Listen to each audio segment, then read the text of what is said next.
আসসালামু আলাইকুম। প্রধান উপদেষ্টা অধ্যাপক ডক্টর মোহাম্মদ ইউনূস পদত্যাগ করতে যাচ্ছেন। তিনি স্থির সিদ্ধান্তে পৌঁছেছেন। তার এই সিদ্ধান্ত পরিবর্তনের জন্য তাকে নানানভাবে অনুরোধ করছেন তার ঘনিষ্ঠরা এবং তার অনুগত যে ছাত্র নেতা বা সাবেক সমন্বয়করা রয়েছেন, তারা মরিয়া হয়ে উঠেছেন যেন এই কাজটা তিনি না করেন, কিন্তু তিনি তার সিদ্ধান্তে অটল রয়েছেন। দর্শক, এরকম একটি গুঞ্জন চারিদিক থেকে শোনা যাচ্ছে, সামাজিক যোগাযোগ মাধ্যমে এটি নানান জনের স্ট্যাটাসে সয়লাব হয়ে গেছে। পাশাপাশি এটুকু আপনাদেরকে জানাই, কোনো কোনো গণমাধ্যমের বিশ্লেষণাত্মক লেখায় এটি রেফারেন্স হিসেবে এসেছে যে তিনি পদত্যাগ করতে পারেন। অনেকে আবার বলছেন এটি নাটকও হতে পারে, গুঞ্জন আকারে এটি ছড়িয়ে দিয়ে পাবলিক পাস বোঝার চেষ্টা করা হতে পারে, অথবা ডক্টর মোহাম্মদ ইউনূসের আশপাশে যারা রয়েছেন তারা যাতে তাকে আরো শক্ত করে আষ্টে পৃষ্ঠে তাকে বেঁধে রাখার চেষ্টা করেন। এটা সত্য যে তার এই পদত্যাগের বিষয়ে গত 9 মাসে নানান সময় গুঞ্জন ছড়িয়েছে, তবে তখনকার গুঞ্জন আর এবারের গুঞ্জনের মধ্যে নিশ্চয়ই বিস্তর পার্থক্য রয়েছে, ফারাক রয়েছে। সেনাবাহিনী এবং সরকারের মধ্যে যে ক্রমশ দূরত্ব বাড়ছে সেটা তো আমরা জানি। বিশেষ করে সেনা প্রধান জেনারেল ওয়াকারুজ্জামান এবং ডক্টর ইউনূসের মধ্যে যে বিরোধ বা যে দূরত্ব গত সেপ্টেম্বর থেকে সেটি ধীরে ধীরে নানান ইস্যুতে প্রকাট হয়েছে। তার প্রমাণ তো আমরা পেলাম গত 21শে মে বুধবার। এবং এও তো আমরা জানি যে বিশেষ করে করিডোর ইস্যুতে সেনা প্রধানকে নিজেদের সিদ্ধান্তে নিয়ে আসার জন্য বা বোঝাতে অনেক ধরনের চেষ্টা করা হয়েছে, কিন্তু সেনা প্রধান সেটিতে রাজি হননি। এর সাথে আরো যে বিষয়টি এসেছে, বৃহস্পতিবার বিএনপি যে সংবাদ সম্মেলন, সেখানেও জানিয়ে দেওয়া হয়েছে যে তারা যে কোনো সময় এই অন্তর্বর্তী সরকারের প্রতি তাদের সমর্থন প্রত্যাহার করে নিতে পারে। সংবাদ সম্মেলনে তারা যে কথাটি বলেছে তা হচ্ছে এরকম যে বিএনপির আগের প্রস্তাব ও পরামর্শের মতো এবারও সবকিছু উপেক্ষিত হলে তা হবে দুর্ভাগ্যজনক। সেক্ষেত্রে অনিবার্যভাবে বিএনপি অন্তর্বর্তী সরকারের প্রতি সহযোগিতা অব্যাহত রাখবে কিনা তা পুনর্বিবেচনা করতে হবে। তার মানে তো আমরা বুঝতে পারছি যে আগেকার গুঞ্জন বা এবারের গুঞ্জনের মধ্যে কতটা পার্থক্য। ডক্টর মোহাম্মদ ইউনূস তার পায়ের নিচ থেকে মাটি সরে যাচ্ছে, এটি তিনি উপলব্ধি করতে পারছেন কিনা সেটি বড় বিষয়। এবং আরো একটি বিষয় আপনাদেরকে জানিয়ে রাখি, এই গুঞ্জনের পিছনে সত্যতা কতটুকু থাকতে পারে। সরকারের যিনি তথ্য উপদেষ্টা অধ্যাপক ডক্টর মোহাম্মদ ইউনূসের কাছে যিনি মাস্টার মাইন্ড গত অভ্যুত্থান বা আন্দোলনের, সেই মাহফুজ আলম একটি বিশেষ ইঙ্গিতপূর্ণ স্ট্যাটাস দিয়েছেন তার ফেসবুক পেজে। তিনি জাতির কাছে ক্ষমা চেয়েছেন, ভুল প্রার্থনা করেছেন, নাকি তিনি তার সৈন্য সামন্তের কাছে বা তার সহযোদ্ধাদের কাছে এই ক্ষমা চেয়েছেন বা ভুল প্রার্থনা করেছেন আমরা জানি না। তার এই স্ট্যাটাসটি আবার হাসনাত আব্দুল্লাহ শেয়ার করেছেন। তার মানে বোঝা যাচ্ছে, আমার এর আগের একটি কন্টেন্টে আমি বলছিলাম যে বিপর্যয়ের মুখে এনসিপি, সেখানে নিশ্চয়ই ব্যাখ্যা করেছি। তো একটা গুমট পরিস্থিতি সৃষ্টি হয়েছে চারিদিকে, সেটাও আমি জানিয়েছি। মাহফুজ আলম তার স্ট্যাটাসে যেটি বলছেন, তার স্ট্যাটাসের শিরোনাম হচ্ছে ব্যক্তির আদর্শ সম্মান ও আবেগের চেয়ে দেশ বড়। আবেগের চেয়ে দেশ বড়, কোন আবেগের কথা বলছেন? ডক্টর মোহাম্মদ ইউনূসের আবেগের কথা বলছেন, নাকি তারা যে ভুল ভ্রান্তি করছেন, পদে পদে বিপ্লবী, কথিত বিপ্লবী চেতনার বশবর্তী হয়ে নানান ধরনের হঠকারী কথাবার্তা বলছেন, কর্মকাণ্ড ঘটাচ্ছেন, সেগুলোকে আবেগী কথাবার্তা বলছেন? জানি না, তবে যথেষ্ট ইঙ্গিতপূর্ণ এই স্ট্যাটাসটি। আমি ছোট করে একটু পড়ে শুনে আপনাদেরকে।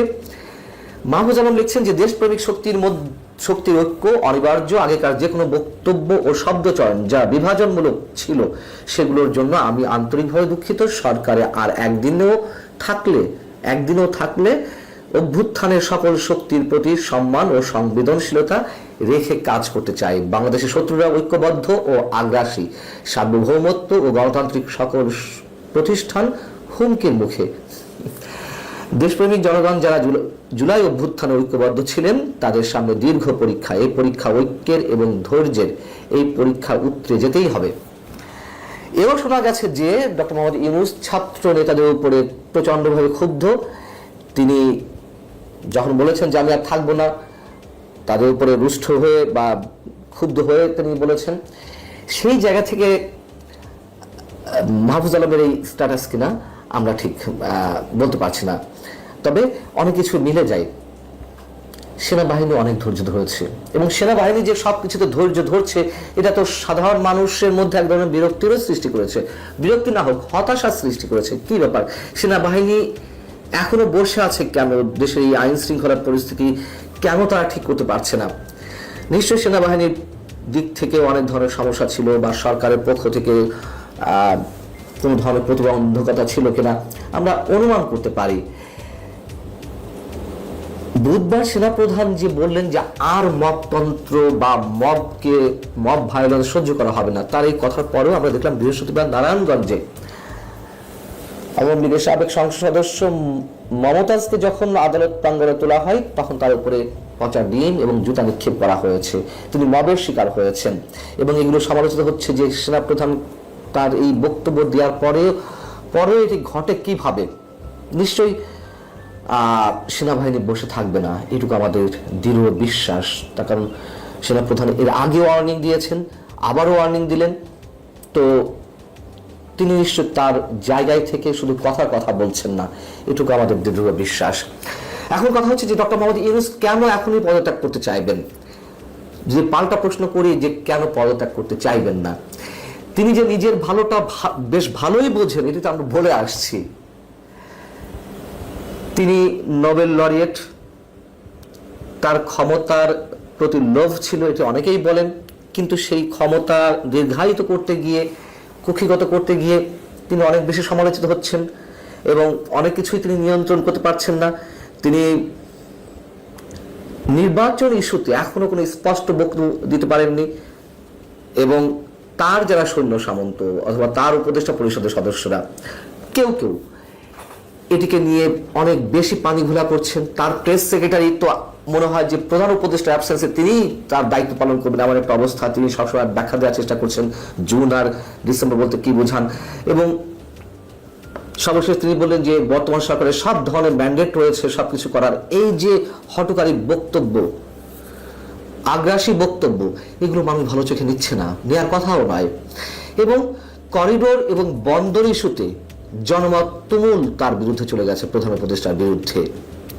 মততন্ত্র কায়েম হয়েছে, মৌলবাদের উত্থান ঘটছে, দেশের অর্থনৈতিক অবস্থা ভালো না, বিনিয়োগের যে গল্প শোনানো হচ্ছিল ঠাকুমার ঝুলির গল্প মতন গাল ভরা গল্প, সেগুলো তো মানুষের সামনে কোনো কিছু দৃশ্যমান হয়নি।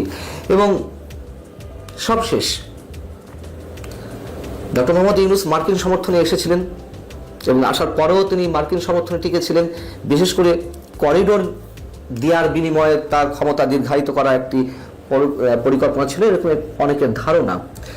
কেউ প্রশ্ন করছেন তাহলে কি এই যে করিডোর দেওয়ার বিষয়টি হঠাৎ করে থেমে গেল, বা সরকার একটু নমনীয় ভূমিকা পালন করছে, সেনাবাহিনী একেবারে পুরোপুরি বিপক্ষে অবস্থান করছে, জাতীয় স্বার্থে কোনো ধরনের আন্তর্জাতিক খেলা এই বাংলাদেশে খেলতে দেওয়া হবে না,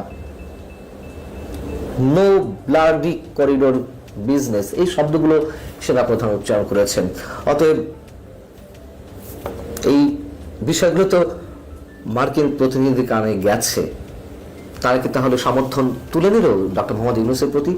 পাশাপাশি হিউম্যান রাইটস ওয়াচ, আমরা জানি যে যুক্তরাষ্ট্রের অনুগত, পশ্চিমা বিশ্বের অনুগত আন্তর্জাতিক যে মানবাধিকার সংগঠনগুলো রয়েছে, বিশেষ করে ইন্টারন্যাশনাল যে সংগঠনগুলো, হিউম্যান রাইটস ওয়াচ, তারাও একটি বিবৃতি দিয়েছে বৃহস্পতিবার। এই বিবৃতি আমাদের সামনে এলো, সেখানে তারা বর্তমান সরকারের সময়ে মানবাধিকার চরমভাবে লঙ্ঘিত হচ্ছে তার তীব্র নিন্দা জানিয়েছে এবং উদ্বেগ প্রকাশ করেছে।